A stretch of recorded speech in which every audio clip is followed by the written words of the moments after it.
नमस्कार, इतना स्वदेश पे कल की तैयारी में आपका स्वागत है। मैं हूं मनीष मीनूगिरी और मैं बताऊंगा कि अगले आज दिन भर भारतीय बाजारों में क्या हुआ और कल के लिए कौन से ऐसे बड़े ट्रिगर्स हैं जिस पे आपकी नजर होनी चाहिए। क्योंकि आज हमने देखा कि भारतीय बाजारों में एक शानदार रिकवरी देखने को मिली। सबसे पहले निफ्टी के इंट्राडे चार्ट को देखिए, वहाँ सीधे तौर पर आपको देखने को मिला है कि निफ्टी ने दिन के ऊपरी स्तर के आसपास निफ्टी जो बंद होने में कामयाब हुआ। इंट्राडे में हमने देखा कि निफ्टी ने 19,317 का लो बनाया। इंट्राडे चार्ट सिर्फ दिखाइए, 19,317 का लो बनाया, वहाँ से एक अच्छी रिकवरी देखने को मिली और आज इंट्राडे में 19,482 का हाई था और वो अपने हाई के आसपास ही बंद होने में कामयाब हुआ है।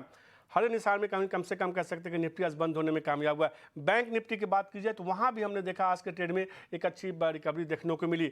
आज जो है इंट्राडे में 43,600 का उसने लो बनाया, लेकिन आप रिकवरी देखिए, एक समय एक कह सकते हैं कि एक सिंगल टिक के तौर पे जो है 44,000 के लेवल को भी इसने पार किया था। इंट्राडे में 44,002 का स्तर था, हालांकि 43,946 के आसपास बंद हुआ, 44,000 के नीचे बंद हुआ है। तो कह सकते हैं कि अगर आज बैंक निफ्टी थोड़ा सपोर्ट कर रहा होता तो बाजार में एक अच्छी रिकवरी देखने को मिलती है आज के ट्रेड में। मिड कैप इंडेक्स देखिए, उससे ये संकेत मिल रहा था कि कहीं ना कहीं आज भले ही शुरुआती कारोबार में बाजार में दबाव था, लास्ट के एक डेढ़ घंटे में बाजार का मूड बदला, खासतौर पे 1 बजे के बाद। और निफ्टी मिड कैप 100 के 50 ऐसे शेयर थे जहां तेजी का रुझान था, तो 50 शेयर ऐसे थे जहां गिरावट का रुझान था, यानी कि 50-50 मामला था। अब निफ्टी के कुछ स्टॉक्स देखिए जहां पे हमने देखा कि लास्ट के एक डेढ़ घंटे में अच्छी रिकवरी देखने को मिली, जिसके दम पे बाजार जो है दिन के ऊपरी स्तर के आसपास बंद होने में कामयाब हुआ।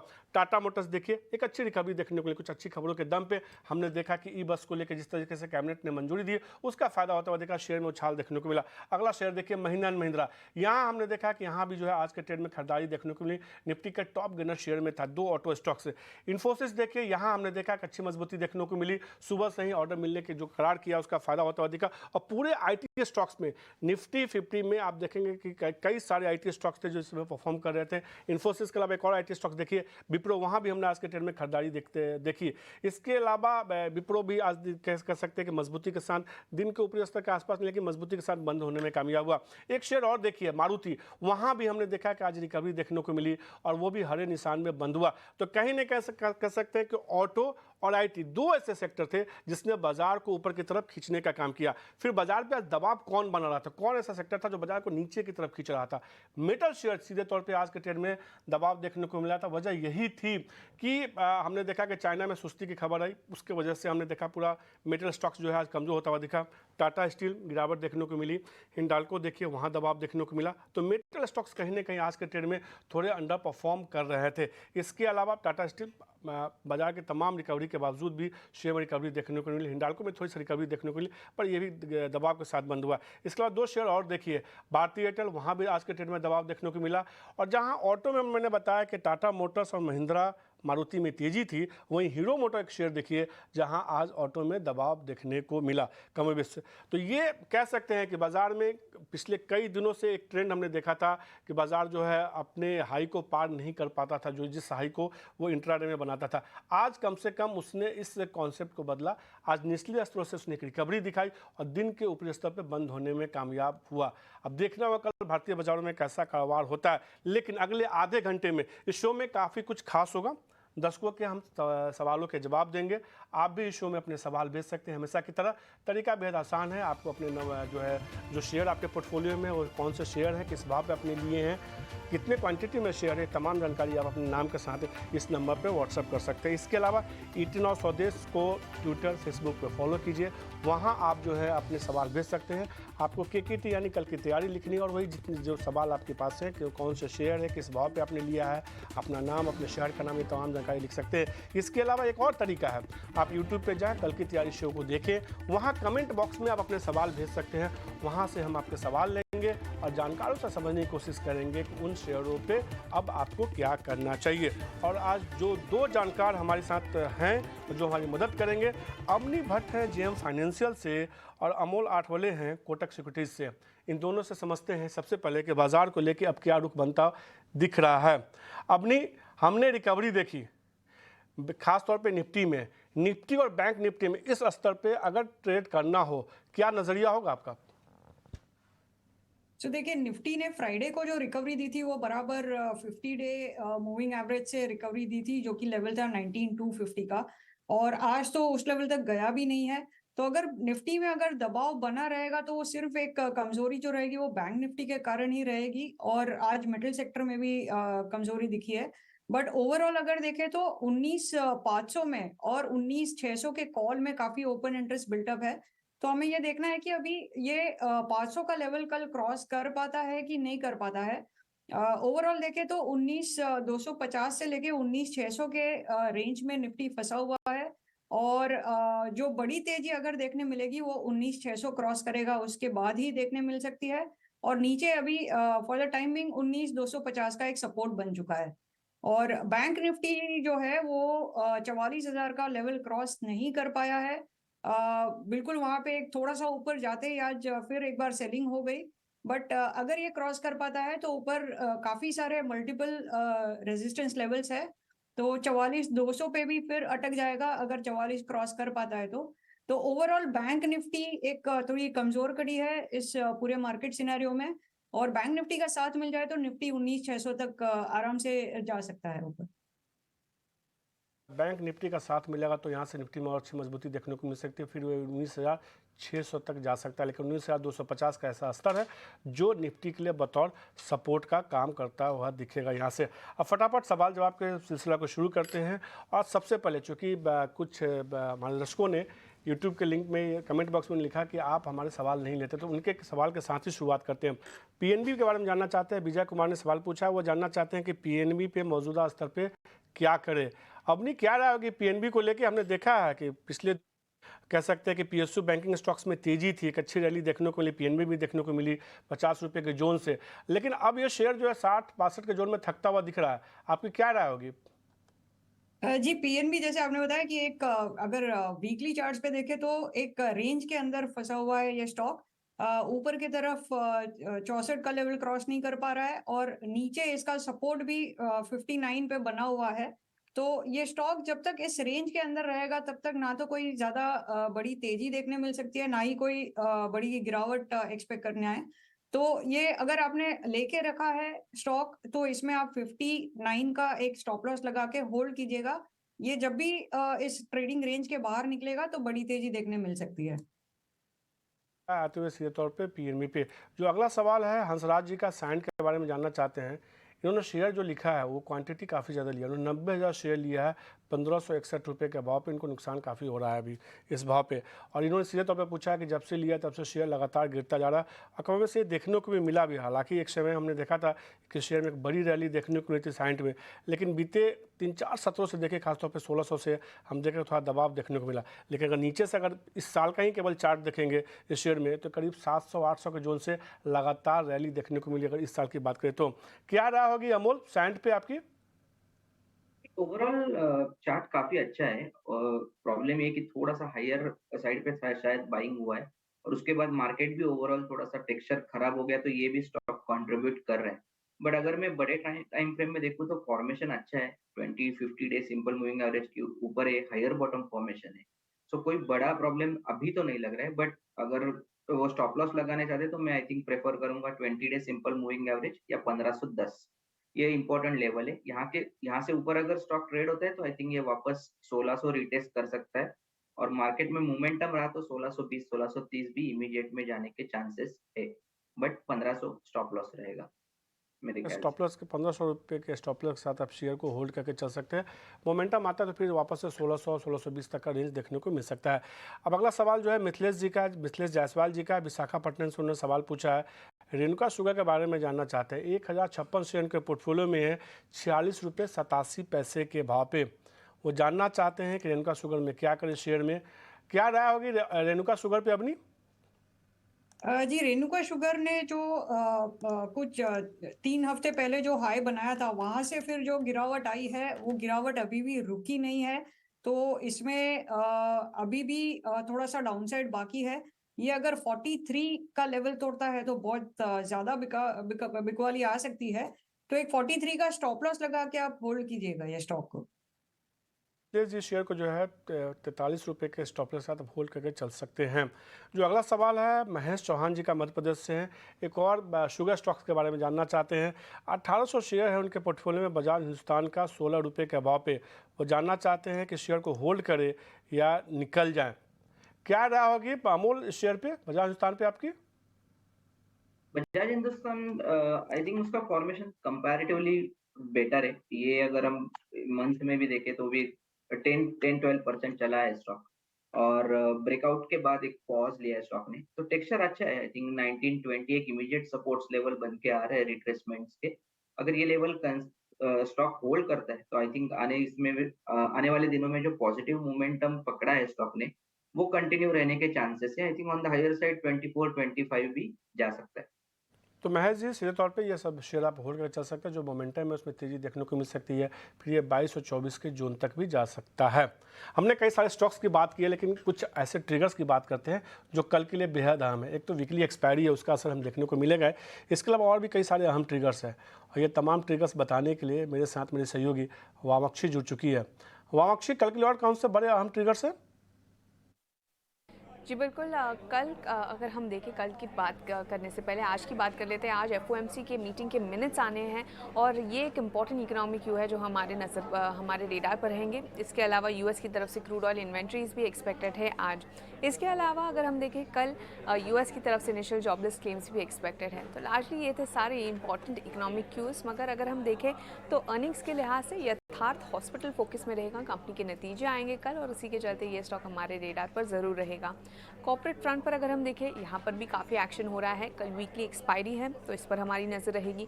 स्पंदना स्फूर्ति भी हमारे रेडार पर रहेगा। कंपनी की बोर्ड की बैठक होगी।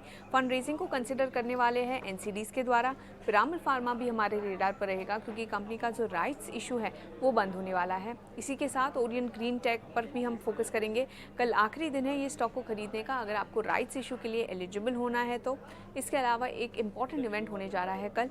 RBI जो लॉन्च करने वाले हैं पायलट उनके पब्लिक टेक प्लेटफॉर्म के लिए। तो ओवरऑल ये थे सारे इंपॉर्टेंट इवेंट्स और ट्रिगर्स जो आपके रेडार पर होने चाहिए कल के ट्रेडिंग सेशन के लिए। शुक्रिया वामाक्षी, ये तमाम अहम ट्रिगर्स बताने के लिए, जिसका जो है असर कल भारतीय बाजारों में देखने को मिला। कुछ और स्टॉक्स लेते हैं फटाफट। बीजे सिंह का सवाल है चंडीगढ़ से, ट्राइडेंट के बारे में जानना चाहते हैं। 1427 शेयर हैं उनके पोर्टफोलियो में, 35 रुपये 30 पैसे के भाव पे। वो जानना चाहते हैं कि शेयर को क्या करें, होल्ड करें, निकल जाए। ट्राइडेंट को लेकर क्या राय होगी आपकी? ये एक ऐसे सेगमेंट में है कि जिस सेगमेंट में हम देखते हैं काफ़ी ज़्यादा कंपटीशन है, टेक्सटाइल से लेकर और भी कई सारे प्रोडक्ट सेगमेंट में है कंपनी। आपको लगता है कि इनको जो भाव है 35 रुपये 30 पैसे का, वो मिल जाएगा इनको जल्द? जी, ट्राइडेंट जो स्टॉक है उसने एक सारे ही मूविंग एवरेजेस ब्रेक कर चुका है ये स्टॉक, और उसके नीचे ही ट्रेड कर रहा है। और इसमें अभी भी थोड़ी सी डाउनसाइड बाकी है। ये 3150 तक नीचे आ सकता है। और ऊपर के साइड पे अगर 200 डे मूविंग एवरेज देखे तो 200 डे मूविंग एवरेज ही 33.65 के आसपास आ चुका है। तो अब ये लेवल क्रॉस करना थोड़ा सा मुश्किल है, और डाउनसाइड अभी भी इसमें बाकी है। तो ट्राइडेंट पे आते हुए कि थोड़ा सी और यहाँ से गिरावट देखने को मिल सकती है। विजय जी, आपके लिए अनूप सरकार का सवाल है मुंबई से, अरबिंदो फार्मा के बारे में जानना चाहते हैं। 140 शेयर के पोर्टफोलियो में है, 894 रुपये के भाव पे, लंबी अवधि के नज़रिए से जानना चाहते हैं। शॉर्ट टर्म में ही जो है, हालांकि इन्होंने जिस भाव पे लिया है, कहोगे सभी पिछले दिनों का हाई है, उसी के आसपास इन्होंने लिया है। अमोल, इस शेयर को देखिए फरवरी से इसका चार्ट दिखाइए। इस शेयर में लगातार 400 रुपये से कोई एक ऐसा दिन नहीं है जिसमें कभी गिरावट देखने को मिले। अगर 1-2 दिनों को छोड़ दे तो लगातार शेयर में तेज़ी देखने को मिली है, और ये शेयर 400 से 874 के आसपास अभी ये ट्रेड कर रहा है।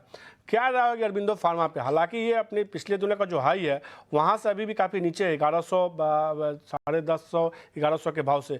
क्या वापस शेयर 1000, 1100 के लेवल तक जा सकता है यहाँ से? आपने बिल्कुल सही कहा। ये स्टॉक आई थिंक ये साल का बिगेस्ट गेनर है।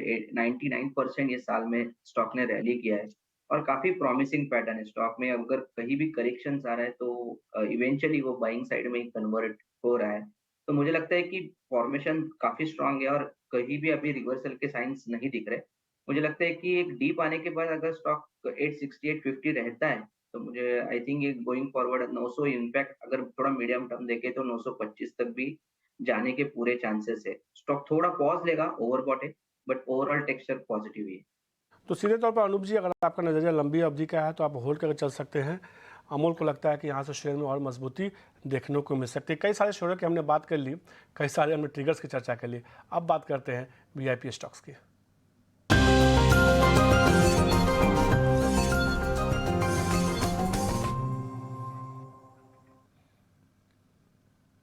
शुरुआत अमनी आपके साथ ही करूंगा मैं। कौन से स्टॉक्स हैं जो आपको लगता है कि बतौर वीआईपी या ट्रेडिंग के लिहाज से इस बाजार में आप खरीदारी करनी चाहिए? जी मेरा पहला जो स्टॉक रहेगा वो है एनटीपीसी। एनटीपीसी में पिछले मतलब ये महीने के बिगिनिंग में काफ़ी अच्छा मूव दिखाया था, करीबन 15-20% का मूव दिखाया था। और वहाँ से फिर मार्केट को लेकर के थोड़ा सा नीचे करेक्शन भी हुआ है और ये काफ़ी अच्छा कंसोलिडेट करके अब स्टॉक फिर से एक बार ऊपर की तरफ दौड़ लगाने की तैयारी में है।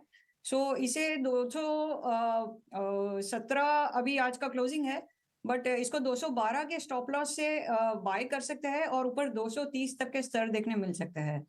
और दूसरा एक स्टॉक जो है वो है भारत इलेक्ट्रॉनिक्स। भारत इलेक्ट्रॉनिक्स काफी एक अच्छे कंसोलिडेशन रेंज में है। अभी भी एक ब्रेकआउट आया नहीं है, बट मैं प्रीएम्प्ट कर रही हूँ कि इसमें ब्रेकआउट आ जाएगा। तो ये अभी 131 पे बंद हुआ है, इसका 140 का टारगेट रहेगा और इसका स्टॉप लॉस जो रहेगा वो है 126 का। तो बीएल खरीदारी करने की सलाह 140 रुपये तक अलग से देखने को मिल सकता है, 126 रुपये का स्टॉप लॉस होगा। और जो दूसरा शेयर अमनी को पसंद है वो एनटीपीसी है, उनको लगता है यहाँ से मजबूती देखने को मिल सकती है। 230 रुपये का लक्ष्य होगा, 212 रुपये का, लेकिन इनमें आपको स्टॉप लॉस लगाना है। तो अमनी ने ट्रेडिंग कह सकते हैं, ट्रेडिंग के लिए लिहाज से कुछ शेयर्स बताएं, आप स्टॉप लॉस और टारगेट को स्ट्रिक्टली फॉलो कीजिए। आपकी तरफ से अमोल कौन से शेयर्स होंगे वीआईपी स्टॉक्स के तौर पर? मुझे एक LIC हाउसिंग फाइनेंस अच्छा लग रहा है। करंट मार्केट प्राइस 421 के आसपास आज का क्लोजिंग है। टारगेट मुझे लग रहा है पोजिशनली अगर हम देखते तो 440 तक जा सकता है और स्टॉप लॉस 413 का रहेगा। एक ब्रेकआउट के बाद स्टॉक अच्छा खासा कंसोलिडेट कर रहा है, पॉजिटिव टेक्सचर है, हायर बॉटम फॉर्मेशन है। आई थिंक मुझे लगता है कि यही टेक्सचर कंटिन्यू रहा तो आने वाले दिनों में स्टॉक में एक नया अप ट्रेंड रैली आ सकता है, जो 440 450 तक भी चलने के चांसेस दिख के आ रहे हैं। दूसरा मुझे एक अच्छा लग रहा है स्टॉक जो है जुबिलिएंट फूड, 483.20 के आसपास उसका क्लोजिंग है। टारगेट मुझे लगता है पोजिशनल पॉइंट ऑफ व्यू से 510 का और स्टॉप लॉस लग रहा है मुझे 473 एक ideal support level stop loss रहेगा। एक रैली के बाद स्टॉक वापस करेक्शन में आया है, बट अभी जिस लेवल पे स्टॉक ट्रेड कर रहा है near to 100 day simple moving average के आसपास स्टॉक अभी ट्रेड कर रहा है। मुझे लगता है ये एक रिवर्सल फॉर्मेशन हो सकता है, हुआ नहीं है अभी, बट ये लेवल्स काफी प्रॉमिसिंग है। अगर ये रिवर्सल हो गया तो वापस से उस स्टॉक में एक फ्रेश अप ट्रेंड रैली आने के चांसेस दिख रहे हैं। तो ये दो स्टॉक्स मुझे अच्छे लग रहे हैं। तो दो शेयर अमोल की तरफ से भी खरीदारी करने के साथ जुबिलेंट फूड में खरीदारी की है, 510 रुपये का लक्ष्य होगा, 473 रुपये का आपको इसमें स्टॉपस लगाना। और दूसरा शेयर जो LIC उनको पसंद आ रहा है, इसमें आपको 440 रुपये का लक्ष्य होगा, 413 रुपये का, लेकिन आपको इसमें शेयर में भी स्टॉप लॉस लगाना है। कुछ सवाल जवाब का सिलसिला को और बढ़ाते हैं, कुछ और सवाल लेते हैं दर्शकों के। रंजीत कुमार सिंह का सवाल है, बिहार से, डीमार्ट के बारे में जानना चाहते हैं। 110 शेयर के पोर्टफोलियो में 3720 के भाव पे शेयर बाजार का एक ऐसा शेयर जिसने काफ़ी शानदार रिटर्न दिया है निवेशकों को लंबी अवधि में, लेकिन बीते कह सकते हैं कि एक महीने से लगातार शेयर में गिरावट का ट्रेंड है। खासतौर पे 4000-4200 के जोन से हम देख रहे हैं दबाव देखने को मिल रहा है। डीमार्ट पे क्या राय होगी आपकी अमनी, अगर लंबी अवधि के नज़रिए के हिसाब से अगर ये होल्ड करे तो क्या इनका मुनाफा आता हुआ दिखेगा? जी ये कंपनी में तो कोई खराबी नहीं है, बट ये अभी जो करेक्शन आया है इसमें एक अच्छा राउंडिंग टॉप फॉर्मेशन में ये लगातार नीचे आते जा रहा है। तो ये जब तक स्टेबल ना हो ये स्टॉक, तब तक इसमें फ्रेश एंट्री ना करे। अगर ऑलरेडी लिया हुआ है तो इसको अभी फिलहाल तो होल्ड कीजिएगा। लंबी अवधि का नजरिया है तो कोई दिक्कत नहीं होनी चाहिए। इसमें नीचे 3420 तक ये स्टॉक नीचे आ सकता है और उसके बाद शायद रिवर्सल दिख जाए, बट अभी भी सारे मूविंग एवरेजेस के नीचे ही ट्रेड कर रहा है, तो इसमें ऊपर चलने में थोड़ा समय लग सकता है। तो रंजीत जी, आपके लिए सलाह यही कि आप नज़रियों को थोड़ा लंबी अवधि के लिए रखिए। निश्चित रूप से ये मुनाफा बाजार का एक ऐसा शेयर है जिसने एक अच्छा रिटर्न कमा के निवेशकों को दिया है। नीचे जिस तरह से हमने बता रही कि थोड़ा और हो सकता है कि नीचे आए, लेकिन गिरावट देखने को ज़्यादा देखने को यहाँ से नहीं मिल सकती। जल्दी से एक सवाल का जवाब और दे दीजिए अमोल। आकाश सिंह का मुरादाबाद से सवाल है, स्टार पेपर पे 400 शेयर के पोर्टफोलियो में 200 रुपये के भाव पे हमने देखा है कि शेयर में कई दिनों के बाद रेंज का ब्रेकआउट देखने को मिला है और अच्छी मजबूती के साथ आज कारोबार किया है। आपको लगता है ये तेजी अभी भी कायम रहेगी? तो है स्टार पेपर में आज भी 5% का रैली है। थोड़ा इनलिक्विड स्टॉक है तो मैं थोड़ा कॉशियस स्टांस लेना चाहूंगा ओवरऑल मार्केट सेंटीमेंट देख के। बट अगर मैं ब्रेकआउट को फॉलो कर रहा हूँ तो मुझे 185 186 का स्टॉप लॉस अच्छा लग रहा है। इसके ऊपर रहता है तो ब्रेकआउट टेक्सचर कंटिन्यू रहेगा, 195 200 तक जा सकता ये रहा तो आकाश जी कि आप इसमें 185 के पास 185 के आसपास स्टॉपर्स लगा लीजिए। अगर वो यहाँ सस्टेन करता है तो फिर 200 का भी लेवल देखने को मिल सकता है।